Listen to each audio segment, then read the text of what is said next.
Ассалаумалейкум, құрметті көрермен. Өткен жолы бір видеоның астында комментарий қалдырған екенсіздер. Коваль жайында видео салғам.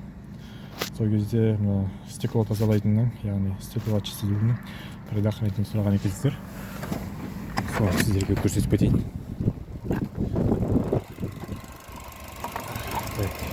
Мен крышкасы ашық тұр, дайын. Яғни мына жерде стеклоочистительдің предохранителі. Мына көрсіздер ғой. Мына өрі ондық, мына қасындағы кішкентай ондық. Сол яғни мына стеклоочистительдің несі предохранителі. Егер терезелеріңіз тазалайтын істемей қалса, осы предохранительден қараңыздар. Ал енді мына жердегі видеода мына өткенде көрсеттім. Мынау деген вентилятор предохранитель деп айтқан болады.